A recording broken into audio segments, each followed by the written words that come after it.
بسم اللہ الرحمن الرحیم۔ شیطان انسان کو ہر وقت اپنے شکنجے میں لانے کی کوشش کرتا رہتا ہے۔ جب شیطان بندے پر حاوی ہو جاتا ہے تو اس بندے کے ذہن میں مختلف قسم کے وسوسے پیدا کرتا ہے۔ وہ ہر طرح سے انسان کے دل و دماغ میں ایسے خیالات پیدا کرتا ہے کہ انسان کو اللہ کی راہ پر چلنے سے دور کر دوں۔ شیطان انسان کے دل میں کبھی ایسے خیالات لاتا ہے کہ اللہ کون ہے، اس کو کس نے پیدا کیا، اللہ کا وجود ہے کہ نہیں۔ کبھی انسان کے دل میں نماز ادا کرتے ہوئے مختلف خیال آتے ہیں اور کبھی بیماری کی حالت میں انسان وسوسے کا شکار ہوتا رہتا ہے۔ کبھی ہم اپنے روزمرہ زندگی کے کاموں سے تنگ آ کر سوچتے ہیں اور کبھی غربت کی حالت میں ہم کو پریشانی رہتی ہے۔ کبھی ہمارے مسلمان بھائیوں کے ساتھ ایسا ہوتا ہے کہ باجماعت نماز ادا کر رہے ہوتے ہیں اور نمازی کے دل میں ایسے خیال آتے ہیں کہ اس کو پتہ ہی نہیں چلتا کہ وہ نماز میں کیا پڑھ رہا ہوتا ہے۔ انہی خیالات میں نمازی گم ہوتا ہے کہ امام سلام پھیر دیتا ہے۔ اس طرح ہم سوچ میں پڑ جاتے ہیں کہ ہم نماز، روزے، حج کیوں نہیں ادا کرتے۔ سب سے زیادہ مشکلات ان لوگوں کو پیش آتی ہے جن کے ذہن میں جنسی وسوسے شیطان ڈالتا ہے۔ جب شیطان کسی عورت کو آپ کے لیے انتہائی حسین کر کے آپ کے دل و دماغ پر حاوی کر دیتا ہے تو پھر انسان پوری طرح سے شیطان کے شکنجے میں چلا جاتا ہے۔ جنسی خواہشات پر تمام برائیوں کی جڑ بن جاتی ہیں۔ انسانی ذہن گندے خیالات کا مرکز بن کر رہ جاتا ہے۔ آخر یہ سارے خیالات ہم کو کیوں آتے ہیں؟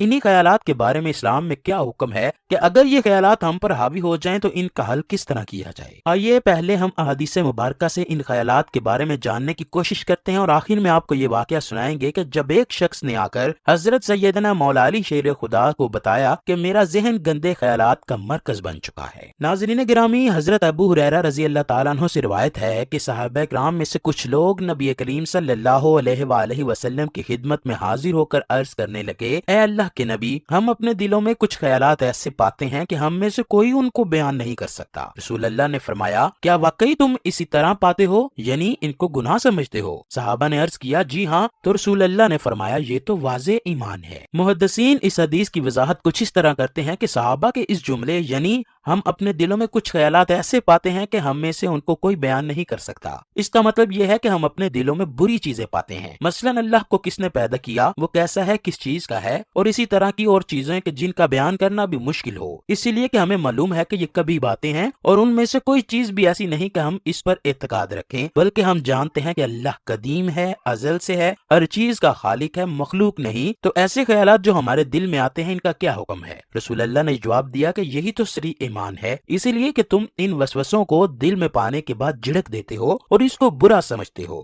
تو یہ تمہارے ایمان کی علامت ہے۔ لہٰذا ان خیالات اور وسوسوں سے پریشان نہ ہوں، اور ان کا علاج یہ ہے کہ ان کی طرف بالکل دھیان نہ دیا جائے۔ بعض علماء نے وسوسوں میں مبتلا اشخاص کی تسلی و تسکین کے لیے کہا ہے کہ جس طرح چور اسی گھر میں جاتا ہے جہاں کچھ مال و دولت ہوتا ہے، اسی طرح جس دل میں ایمان ہوتا ہے تو شیطان بھی وہاں ہی آ کر وسوسے ڈالتا ہے۔ برے خیالات کا آنا شیطان کا ایک عمل ہے۔ شیطان وسوسوں کے ذریعے انسان کو اپنے رب سے دور کرنے میں ہمیشہ ہی سے کوشش میں لگا ہوا ہے، اور قیامت تک شیطان انسانوں کے دلوں میں وسوسے پیدا کرتا رہے گا۔ اس کی کوشش یہی ہوگی کہ یہ انسان رحمان کو چھوڑ کر شیطان کی باتوں کو مان لے۔ حدیث محمدی ہے کہ خدا کا لاکھ لاکھ شکر ہے کہ شیطان کے جال کو وسوسے کی حد تک ہی محدود کر دیا گیا ہے، اس سے آگے شیطان کو بڑھنے کی اجازت قطعاً نہیں دی گئی۔ حدیث پاک میں ہے کہ نبی کریم صلی اللہ علیہ وآلہ وسلم نے فرمایا، اللہ نے میری امت کے لوگوں کے دلوں میں وسوسے پیدا ہونے کو درگزر فرما دیا ہے اور انسان کو نیک کام کرنے کی توفیق دی ہے۔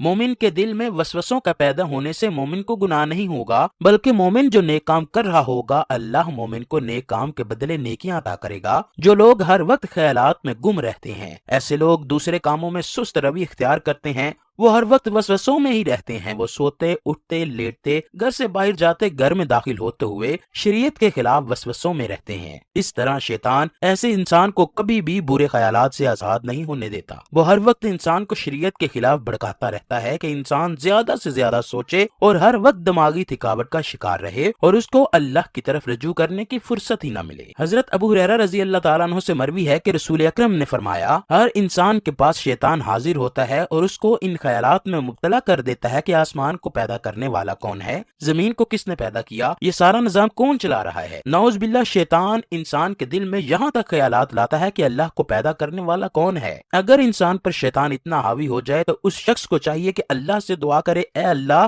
مجھے شیطان مردود سے چھٹکارا عطا فرما۔ ایک اور حدیث میں ہے کہ حضرت ابو ہریرہ سے روایت ہے کہ رسول اللہ نے فرمایا، لوگ ہمیشہ ایک دوسرے سے پوچھتے رہیں گے یہاں تک کہ یہ کہا جائے گا کہ مخلوق کو اللہ نے پیدا کیا تو اللہ کو کس نے پیدا کیا؟ تو جو آدمی اس طرح کا کوئی وسوسہ اپنے دل میں پائے تو وہ کہے کہ میں اللہ پر ایمان لایا۔ ایک روایت میں یہ اضافہ ہے کہ اللہ اور اس کے رسول پر ایمان لایا۔ یہ بات یاد رکھیے کہ شیطان انسان پر اس وقت بہت زیادہ حاوی ہو جاتا ہے جب ہم اپنے ایمان کا دامن چھوڑنا شروع کرتے ہیں۔ ہمیں چاہیے ہم اللہ کی عبادت میں اتنا مشغول ہو جائیں کہ شیطان خود بخود ہی بھاگ جائے اور سوچے کہ یہ مومن تو میرے شکنجے میں آنا والا نہیں۔ ہمیں 5 وقت کی نماز باجماعت ادا کرنی چاہیے، قرآن پاک کی تلاوت کو معمول بنانا چاہیے، عمرہ حج زکوٰۃ کرنے چاہیے اور ہر وقت اللہ کا ذکر کرتے رہنا چاہیے اور اس بات پر یقین رکھنا چاہیے کہ اللہ ایک ہے، اس کی نہ تو کوئی اولاد ہے اور نہ ہی اس کو کسی نے پیدا کیا، وہ واحد ہے، صرف وہی عبادت کے لائق ہے۔ حضرت محمد صلی اللہ علیہ وآلہ وسلم اللہ کے آخری نبی ہیں۔ زندگی اور موت دینے والا صرف اللہ ہی ہے۔ حرام کمائی سے اجتناب کریں، حرام کی کمائی کھانے سے بھی شیطان انسان پر حاوی رہتا ہے، اسی لیے کہ ہم کو حرام کی کمائی سے بچنا چاہیے۔ اگر یہ باتیں ہمارے ذہن میں چھا جائیں تو شیطان کبھی بھی ہم کو شرک جیسے خیالات میں نہیں ڈال سکتا۔ ایک دفعہ ایک شخص حضرت سیدنا مولا علی کی بارگاہ میں حاضر ہوا اور عرض کرنے لگا، اے مولا علی، مجھے ہر وقت برے خیالات آتے رہتے ہیں، میں ان سے کس طرح سے چھٹکارا پاؤں؟ حضرت سیدنا علی نے فرمایا، حرام کی کمائی اور حرام کے کاموں سے ہمیشہ اجتناب کرو، کیونکہ حرام کی کمائی اور حرام کاموں کی وجہ سے بھی انسان کے دل میں ہر وقت برے خیالات آتے ہیں۔ جب بھی تم حلال کی روزی کھانے کے لیے اپنے دسترخوان پر بیٹھو تو یا غفور یا رحیم یا اللہ یا رحمان پڑھ کر پھونک مارا کرو۔ اگر آپ اس عمل کو اپنا لوگے تو تم کو برے خیالات آنے بند ہو جائیں گے۔ لہٰذا ان وسوسوں کے علاج کے لیے اللہ سے پناہ مانگتے ہوئے مدجہ ذیل اعمال کرو۔ اگر ہم مدجہ بالا الفاظ کا ورد روزانہ کی بنیاد پر کریں اور کثرت سے درود بھی پڑھیں تو ہر طرح کے شیطانی شکوک و شبہات کے دور کرنے میں یہ مفید ہوں گے۔ اللہ سے دعا ہے کہ اللہ ہم کو حق حلال کی روزی کمانے کی توفیق دے، ہمارے دلوں سے تمام وسوسوں کو دور فرمائے۔ کمنٹ سیکشن میں آمین ضرور لکھیے گا۔